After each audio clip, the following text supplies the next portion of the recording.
Good afternoon, Terps. My name is Jeff Williams, the Director of Alumni Engagement at the Smith School of Business. Today's webinar is part of the Smith School Office of Alumni Relations Professional Development Webinar Series. Through these quarterly sessions, we hope to provide thought-provoking and valuable content to help alumni like you achieve your personal and professional goals.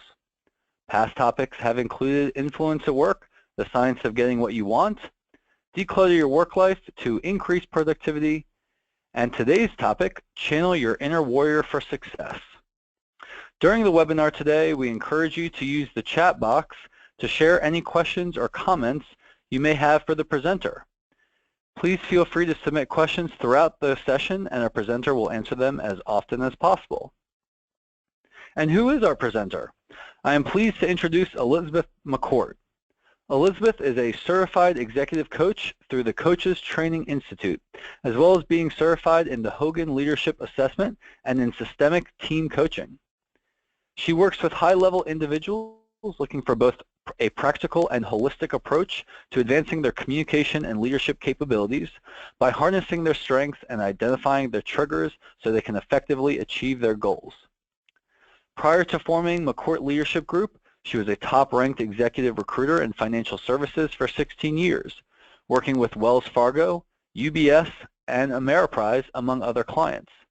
For the past 4 years, she's been invited to the prestigious Recruiters Roundtable with On Wall Street magazine.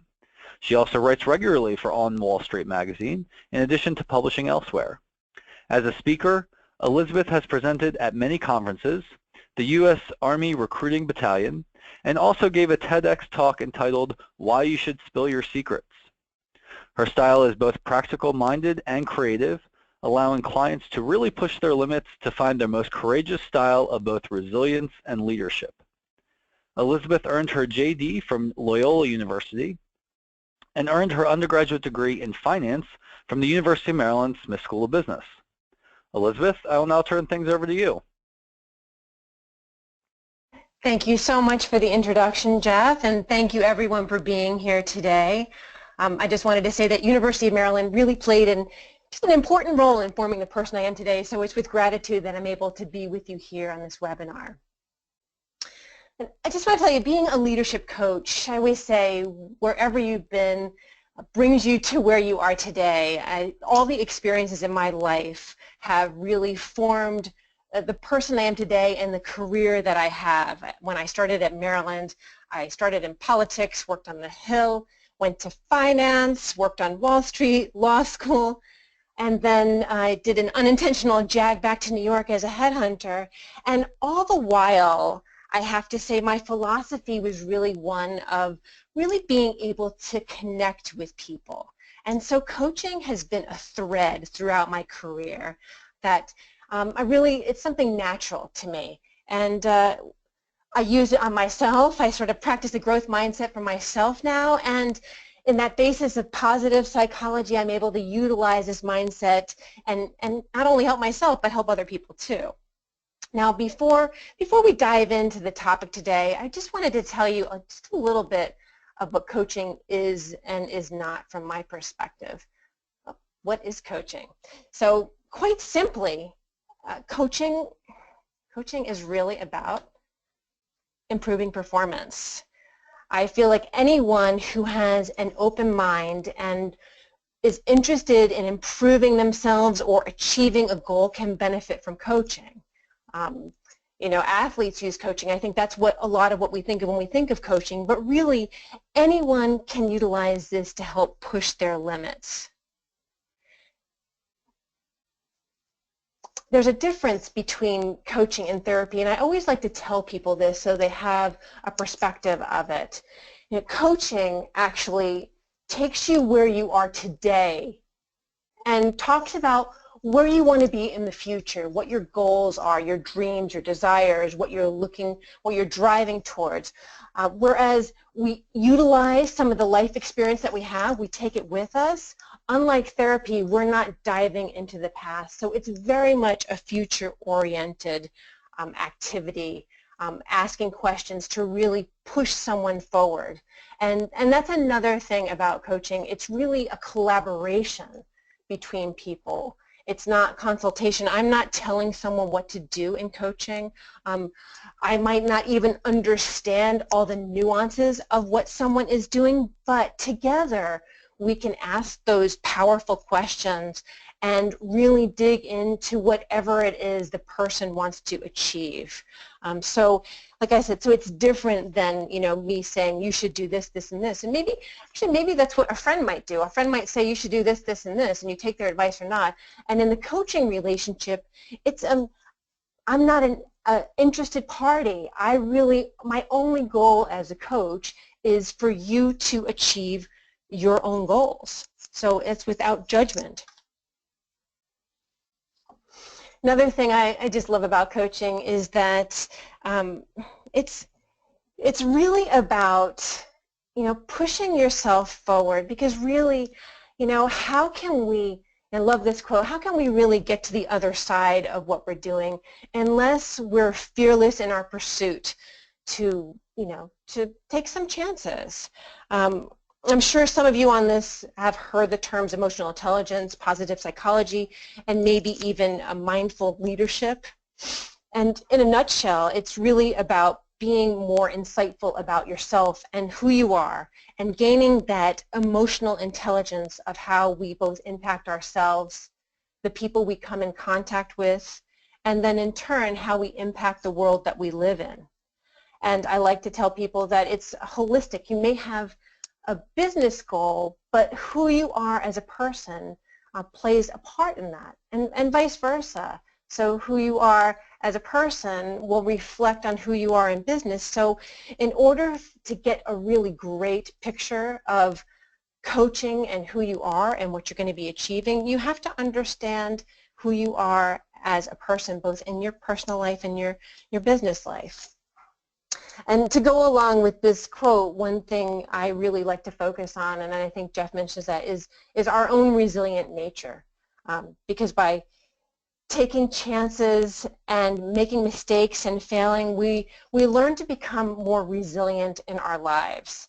And we therefore have more impact. And one little nice factoid that I like that some research said is that there is actually a serotonin receptor that we all have, or maybe not, that actually shows whether we have this natural ability to be resilient. But what I love even better is that even if we don't have this gene, it almost doesn't matter that we have this gene or not, because the good news is you can build resilience by taking action.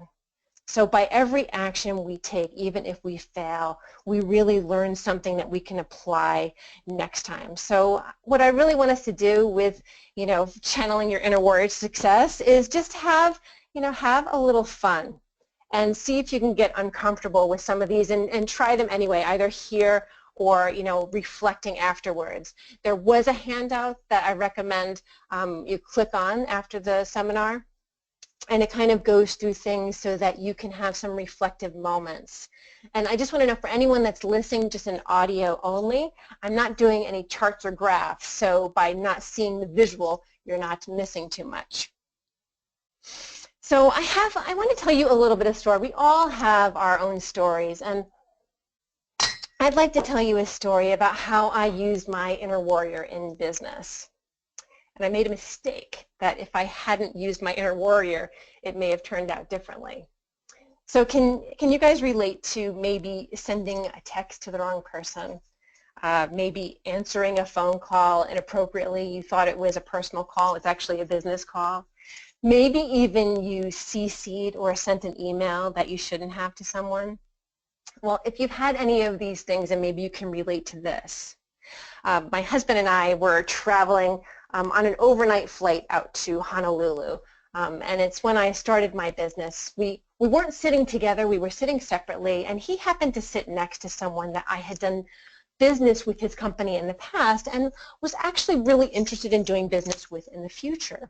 So after we got off the flight, my husband introduced me to this person, and he didn't have any business cards, but I had one. He said, give me your card and I'll connect with you when I return to the mainland. And I thought, fantastic.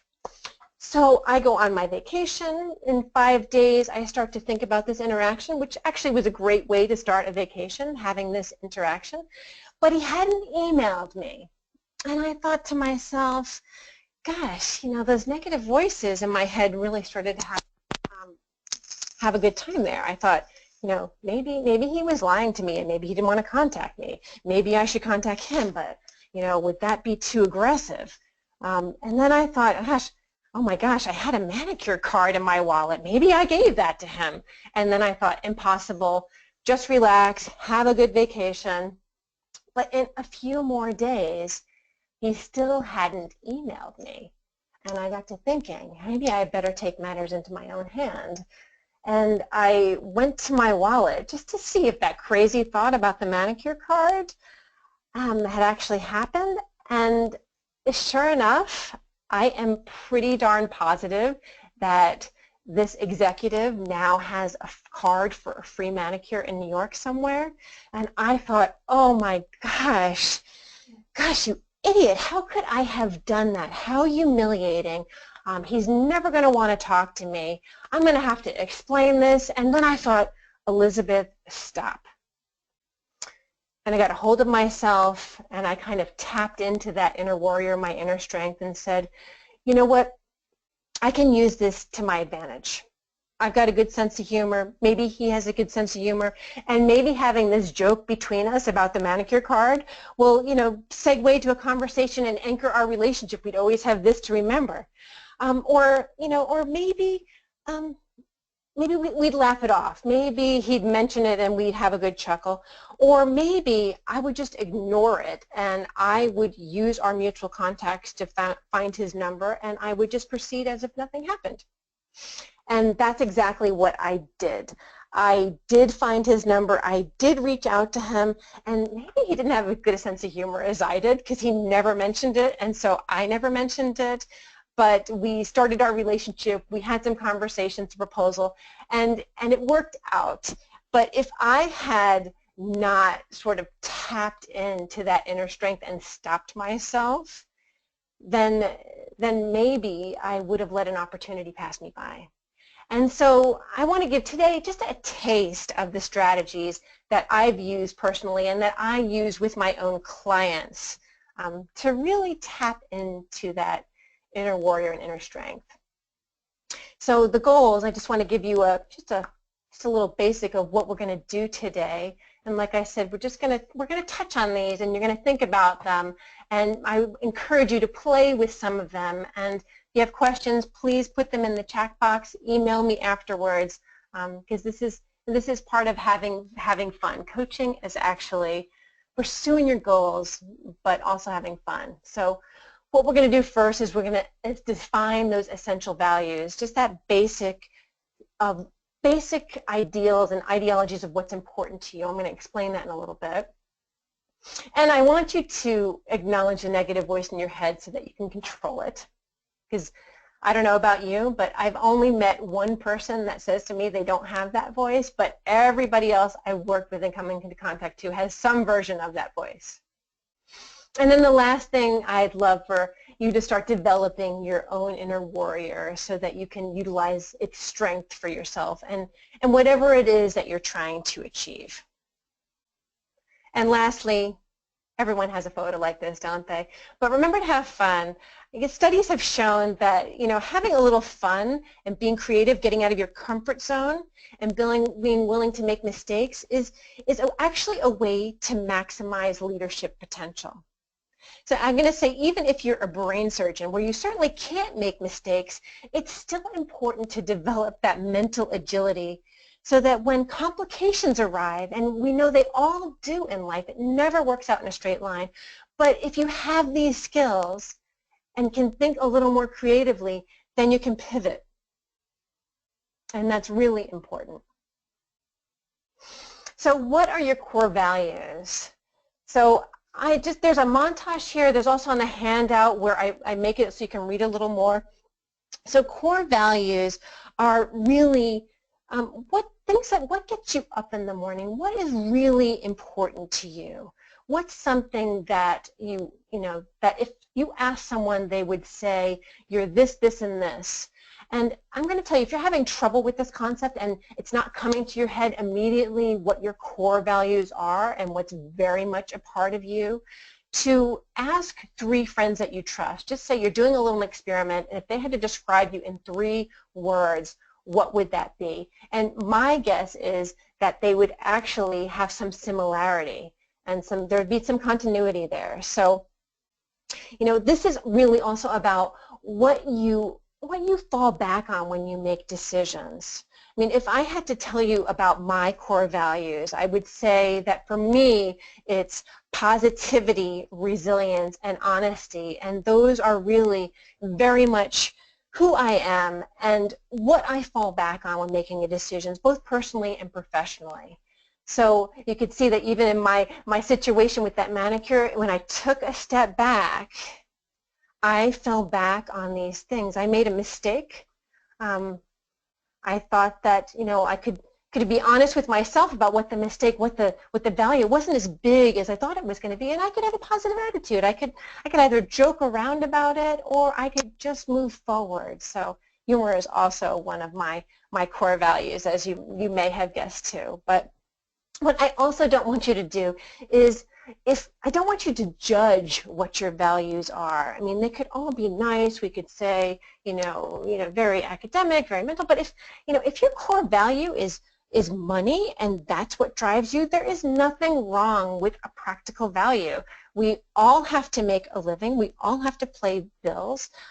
So this is part of what guides your decisions. So don't judge it. Have fun with it. You know, values, I like to say values are basically they're who you are when nobody is watching. And I like to show you this picture. I've actually been trying to do this yoga handstand for about a year. And every time I do it, I say I fail a little bit better at it.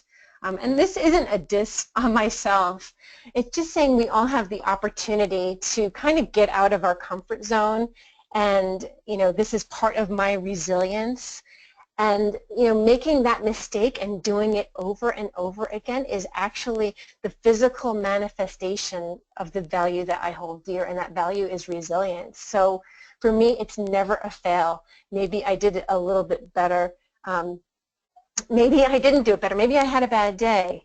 And if I translate this into business, I could tell you the example of when I was in sales full-time. I'd often make, you know, 50 calls a day or more, and all of a sudden I'd start to sound really robotic about what I was doing. So I knew what I needed to do. I actually needed to stand up, and I needed to leave the building, go for a walk around the block, go to my favorite tree in the park, and just change up the energy. So this physical action was enough to kind of shift it and get me back to center. And I'll tell you that sort of if you're feeling stuck, move a little bit, change your position, and do that physical manifestation of your values. So how do your values, now that you have a little bit idea of what they are, how do they influence what you do? And I want you to stop and just think about this for a moment. You know, how do the things that are important influence what you do? And, you know, for me, I'm a triathlete, and like I said, resilience always comes up for me. I'm not the fastest triathlete, but I'm someone who I can really keep going. That's really my core strength. That's my, you know, one of my core values is I can really keep going. And another example that often comes up is people often mention that family. You know, family is a really important value to many, many people. I mean, that's important to me too in basing my decisions. So when you're having to make a decision, maybe at work, for example, or taking a new position, you know, if you're not sure about what to do, fall back on the values. Do you stay late? Do you have a job that lets you coach your child's game? Does your office respect your time and, you know, and your partnership? So when you have an important decision to make, these, you know, let these values guide you. And I also want to say that if you're in business, maybe you're a leader in your organization, maybe you own your own company, the company is going to have some values. And so you have to respect those values if you want to work at that company. And then you have your own personal values. And then in addition, you also, to be that emotionally intelligent leader, you also want to understand the values of other people. And this is important because in order to get the best out of both yourself, your job, the people you work with, if you can have an understanding of their values. And this is not to say that if someone has a certain value, you let them, you let them go off and do special things unless that's a core value of your organization. But if you can understand someone and respect the core of who they are, and do this for yourself as well, you can get the best out of a person by having this additional insight into what you're working with. So just for right now, just so that you have it, scratch down 3 of your top values. More than three is totally okay. It's okay to go back and ask those people. Maybe it's even a good exercise. I challenge you to ask one person how they see you in just a couple of adjectives, and just see what happens, and see what you get back, and see how this inspires you, because this is all a part of kind of building your inner strength, to really have that insight of who you are, of how you feel, and how things affect you. And this works for both your personal and professional life. And now I know maybe you were all thinking before about the saboteur when I was telling you about that negative voice in your head, and maybe you started kicking around what your negative voice says. And I always find that this is such an important part of coaching, because we all have this voice, and this voice comes up when we're trying to do something new, something different. We're trying to achieve something. And it's important to both recognize it so that we have more control over it. I mean, that's really the essential thing, because what that negative voice is telling you is that maybe it's giving you some insight, but probably most of what it's saying is not quite true. I like to think of it in the most, sort of fun terms, that it's actually the angel on your shoulder and the devil on your shoulder. You got the angel on your shoulder and that telling you that you're awesome, you're fantastic, you can achieve what you want. And then you get the devil, that negative voice that's maybe saying, you're not good enough, you shouldn't do this, who do you think you are? And so, I like to kind of play with that thought. And I will tell you, the most inspiring leaders and effective leaders that I've worked with, several of them to say that they didn't want to do this or that because they really didn't want to come off as a narcissist.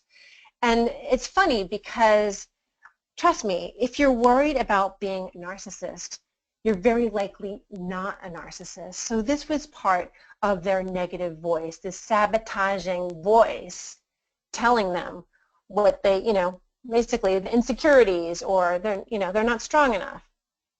And so here are some of them. I don't know, maybe you have some of your own. This is probably, a collection of that sabotaging voice. So see what yours says, and I want you to have a little fun with it, because part of this exercise is that what I want you to do is to stop for a second. And I want you to do something a little bit creative. I want you to sort of look in the corner of the room or wherever you are, and I want you to imagine, think about what that voice might say to you when you're trying to achieve something big. And I want you to imagine creatively what it looks like. What color is it? What, is it a monster? Is it a gremlin? Is it, I had someone say, gosh, it's like the mean girls from school. So think about what that is for you. And I love this. I read a book by Elizabeth Gilbert, Big Magic, maybe you've heard of it. And she says when she's writing, actually, what she says to that negative voice in her, she says, all right, I hear you and I hear your concern. Because we all know that sometimes that negative voice, it's actually sort of there's a tiny bit of truth in it. There's some concern yet, but it goes a little bit too far. So what she says is, all right, I hear you. I hear your concern, but what I want you to do is I want you to get in the back of the car because there's no way you're driving. So this is not to say you have to banish that sabotaging voice, but tell that voice that it's not okay. It's not helpful. It's not helping you. It's not letting you succeed. And I like to joke, this is my sabotaging voice. I like to call it affectionately Jabba the Hutt, because sometimes it gets so big in the room that that it just becomes this big monster for me. But when I think of it as Jabba the Hutt, I think, okay, that's not really right. That's Jabba talking. For example, when I was starting my business, I had been at the same office and very successful for 16 years. So you can imagine what that voice said. That voice said, all kinds of crazy things, like maybe you're going to fail, maybe you're not good on your own, maybe this is the wrong choice. What if I can't replicate my income? And so all of these things, there's some genuine concern there, but it takes it a little bit too far.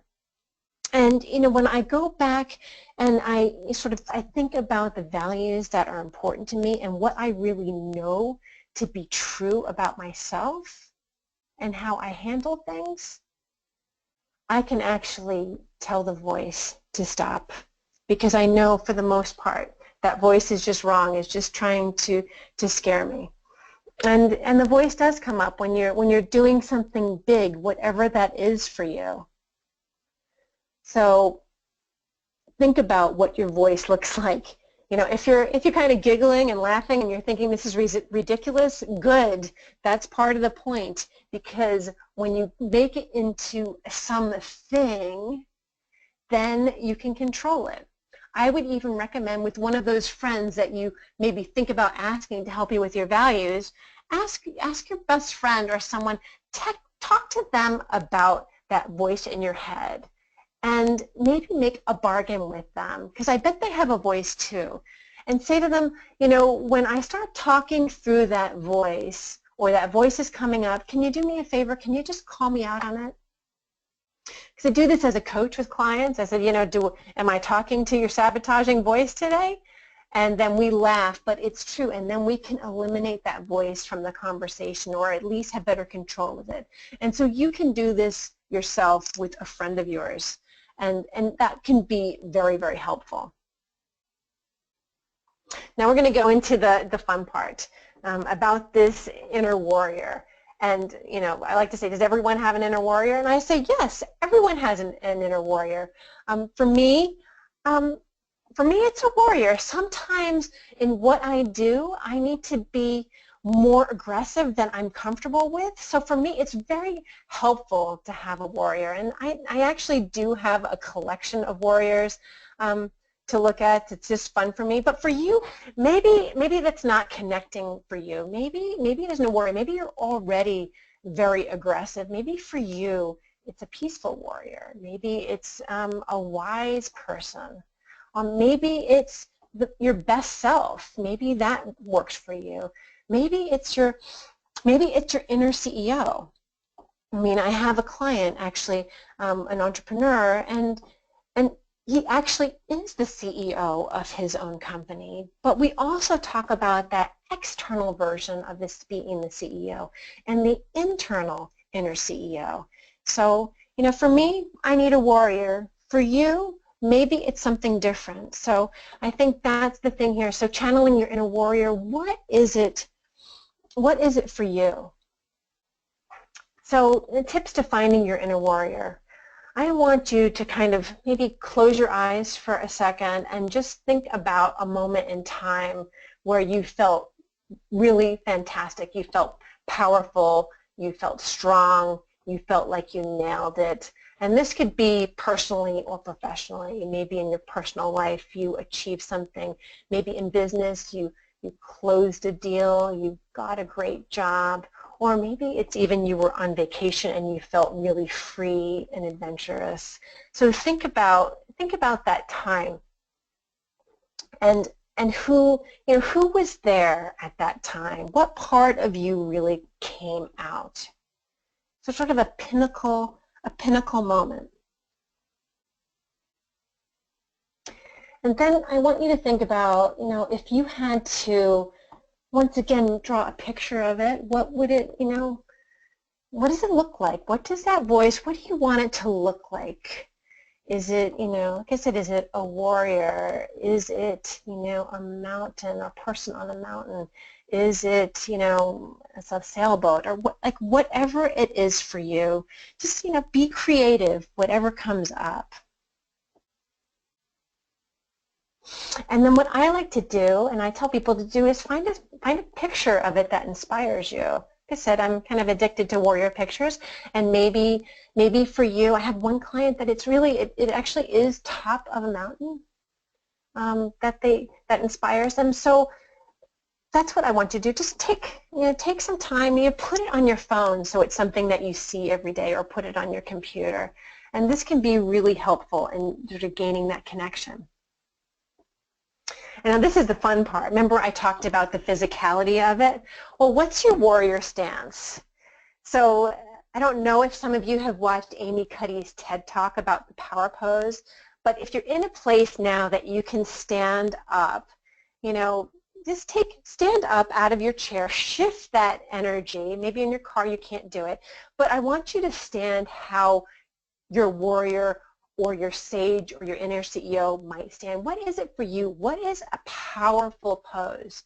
And I can tell you for me, my pose is very much feet planted on the ground, hands on my hips, and shoulders back, and that's a pose that I find to be very powerful. And what Amy Cuddy says in her research, it's something that, I'll tell you, maybe I did it before this talk. Or maybe that's something that, she says you're in the bathroom before a big event, you're feeling nervous, look in the mirror and do that pose and see how it shifts your energy and what it gives to you.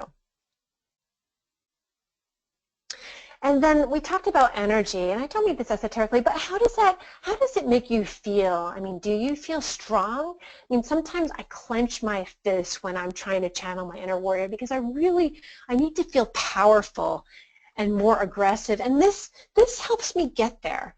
So these are just a few tips that, not all of them may work for you, but maybe there's one here that you think, I'm going to try this, and it's a try and fail. Maybe one works, maybe one doesn't work, or maybe you even have something else that you do, or something that you think you could do. I have someone that I work with that they put on a particular piece of clothing when they're getting ready to do a presentation, and this makes them feel ready to go. This brings out their best self. And this is sort of a classic in the news power pose that maybe you've seen. It's the Defiant Girl on Wall Street, and this is very much a powerful pose. This is, I think, a version of my powerful pose. So anything you do, whether it's it could be a yoga pose, it could be hands on hips, it could be clenching fists, know that all of these things help channel that inner best self, that inner warrior, and will help you get in the mode of achieving what it is that you want to achieve. So build those values. We talked about values, so we're building upon what we started with. Like, build the values into your warrior. So my values, for example, we said the resilience, the positivity, and the honesty. So these are values that my warrior has and that I find really helpful for me. So use all of this. So know that this is part of like getting your inner strength together. And we talked about this. There are lots of times where you could use this inner strength, this inner warrior. Before a big presentation, it is pretty useful to sort of get those negative voices out of your head and get yourself together so that you bring your best to a presentation. Maybe it's, we talked about asking for a raise, or, a raise or promotion. Maybe you're not feeling so confident about it. inviting someone to a meeting, and this could be in your personal or your business life. We've all had those moments that we might be doubting ourselves, but if you can sort of take a step back, take a couple of breaths, and remember your values, and remember to take control of that gremlin or whatever it was in the corner, and channel your best self, you can use that for success. And then just prior to an important vacation. And in the worksheet I asked you to think about some scenarios where this might be useful to you in your life. You know, how would it be helpful? I like to talk about this time before I moved back to New York. I used to, I like to climb mountains, not these mountains, but I did go to Nepal. And I did 22-day trek around Annapurna, and I wasn't sure if I was going to physically be able to do it, because it was, I had to carry a pack. It was hiking many miles a day. But this was every day I stepped on that trail and hiked, I got more confidence and belief and drive in myself. And I like to say that the physicality of what I did, you can use that for business or personal life. So think about something that you've done, whatever that may be, and think about, how you took that extra step forward, how you did something where you thought maybe you didn't think you could do it. And this is one of my favorite. This is another tip to use when you're talking about, getting your inner warriors or your inner CEOs. What's your theme song? Give it a theme song. I was hoping to have the graphics so I could play you part of my theme song, but maybe like right now, my theme song is 24 Karat Magic. I love it. It gets me pumped up. As an athlete, I have a special song I listen to before a race. If I'm on my car on the way to a meeting, I listen to a song, and it changes. I have different songs for different occasions. I know a lot of people love, Let It Go. I have someone I work with that loves the song Brave, was dealing with some really challenging situations, and music can be a catalyst for getting you in that zone to really sort of get that strength, that inner strength that you need to move forward. And I know many of you probably, the Rocky one, that is really a classic motivational song. So if you personally had a theme song, like what's your theme song? Like what's your theme song for work? What's your theme song for your life? Maybe they're one and the same, but this is something just to have some fun with this if you haven't already done this technique. So athletes, like I said, as an athlete, athletes use theme songs, and also athletes use mantras, which is another tip to use to really harness that inner warrior. And I don't know if any of you have used a mantra before, but this is just a definition of what it is. It's, a repeated word or phrase that encompasses your beliefs. People do use them in meditating or praying, but you can use them to help you get through a challenging situation. And my tip is this, that mantras are actually, because they're repeatable, they are 3 to 5 words in length. So they're very short. It's something you want to say over and over and over again to sort of get you in that zone, to kind of tap into that strength, those values, that banishing of the negative voice, and then to get that inner strength. And so here are just a few. I mean, Nike has the catchphrase. It's also a mantra. Just do it. Maybe it's you are X. So what do you tell yourself, or what can you tell yourself to get yourself motivated to move forward? And why an inner warrior? Like this is, thinking maybe this is a little bit, this is a little silly. And like I said, maybe for you it's not a warrior, maybe it's a sage, an inner CEO, a best self. But whatever it is for you, it's something that you can use to get that emotional intelligence to help you achieve your goals. So like we said, there's, for some people it really helps with confidence. You're feeling like you might mess up, you're feeling a little shy, and if you can sort of tap into this inner strength, It can really help you. I always like the phrase, people say, you know, what would you do if you weren't afraid? And I say, okay, so what? You're afraid. So what are you going to do anyway? Take that fear with you and use it to harness your strength. Like I said, best self, CEO, inner strength. And then also maybe, you know, I have worked with a couple people and they're very, very, very confident. And they use that inner warrior maybe to bring it down, to get wise, to not make that impulse decision. And this could be especially effective, you know, if you're a leader working with a team and saying you want to understand. And you need to be directive. You need to respect the mission of what you're trying to accomplish. But maybe you can use this inner strength in a way that gives you control and calmness so that you can actually execute in a way that maybe is a little bit different than you're used to executing. And there's a secret. I know all of you are listening that you already have this in you. You've always been a warrior.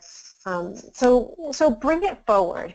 Use some of these techniques. Have fun with it, and see what happens. See that some don't work for you, but maybe find one that is really effective and really allows you to bring your best self and to do a different technique. Of course, since the University of Maryland, we have to do this slide, fear the turtle. Maybe, you know, the turtle is a warrior, so fear the turtle. And I really want to thank you all for taking the time to be with me today and to listen to this. If you have any questions, I'd love to take some of your questions. And because this is University of Maryland, I've also like to offer, I have five places for if you want to have a complimentary coaching call to feel what it's like, maybe to explore one of these themes. I would love to offer that to everyone who's been on this call today. So I think we open it up for questions now. If anyone has any questions about anything we've talked about or anything else, I would love to answer them.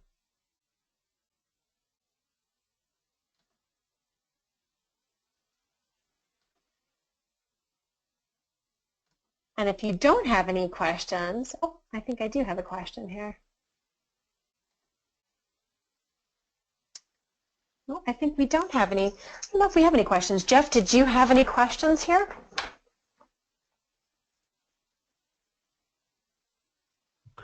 Thank you very much for the presentation, Elizabeth. I will give another minute here to see if there are any questions that come in. Feel free to type them in the chat box. Looks like we have one here actually from Jennifer Davis. How long is a typical coaching relationship? Oh, okay. I think it depends, but a typical coaching relationship, I would say, is a minimum of 3 months, because a lot of people see work and things happen very quickly in coaching a lot of times, especially if you're a very self-motivated individual. But I would say to really get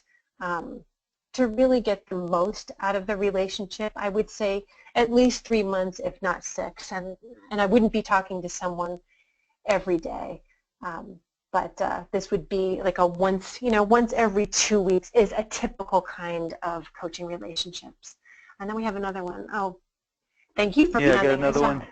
Yeah, someone I know is listening from Europe, and thank you for being on and taking the time. Got another one here from Joshua. Hi, Elizabeth. What if your selected warrior doesn't reflect your chosen values? Pick another and refactor? Question. Oh, that is actually a really good question, Joshua. I think that if that warrior that you picked motivated you, then absolutely use that. So these are different techniques. You can either use it together.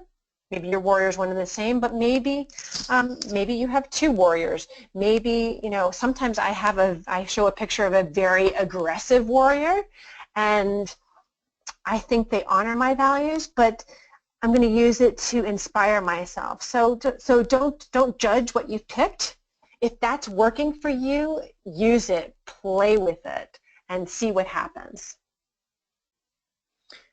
Let's see, I've seen Great. another. We have another question. Oh, yeah. Another question here from Angela.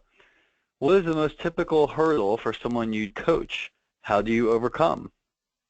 Oh, I think every client is different, Angela. That's sort of that's the beauty of coaching. So I've had people working with a variety of topics. I mean, I work with financial advisors still, so a lot of those are very much related to business. I also work with entrepreneurs, so there's different issues for everyone. I mean, it's really about what I ask people to do when I start the relationship is to really articulate their goals. And I would encourage all of you to do the same. I mean, write down, whether it's coaching or in your life or something you're working on, what are the goals that you want to achieve from the relationship? And I like to say there are personal and professional goals. So, and how do we overcome them?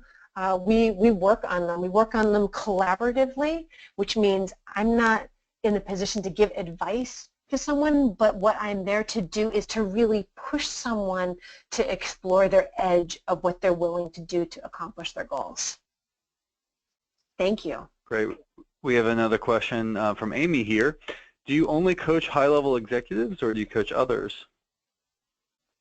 Oh, I do coach others. When I get into the coaching relationship, I like to talk to someone to make sure that we're a fit, because you absolutely, I mean, both for the coachee and the coach, we both have to determine whether this relationship can be productive for the both of us. I want to be excited when I'm talking to someone, so I would say that it depends. I do have a niche, but I've also, if someone's of interest to me, like I do have an athlete and that is of particular interest to me. It's not my normal, but I love working with this person. So thank you for the question.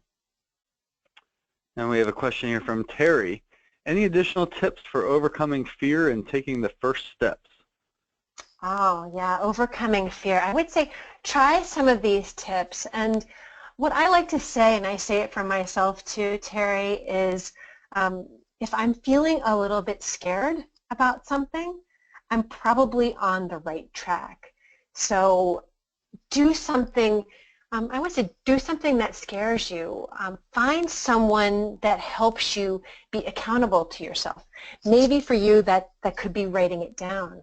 Maybe it could be confiding in a friend. Maybe it could be, like I said, for me, if I say I'm going to do something, that I sort of embarrass myself into doing it. So play with a few things and find out what works best for you. Great. We got another question here. Do you have any tips or tricks I can use to get back on track with my goal setting after a traumatic experience? Well, I think if you've had a traumatic experience, you need to honor that within yourself. And I mean, it's sort of like, you know how New Year's resolutions, things you want to achieve, and we all say they get thrown out the window. Give yourself permission to celebrate the little steps. I always say this to my clients because we all have big goals. And we forget sometimes that all these little steps we take on the way to the goal are still something to celebrate. So I would just remind you that even saying that in that question is the first step towards what you're working on. So be kind to yourself and give yourself credit for the things that you're doing. Thank you for the question.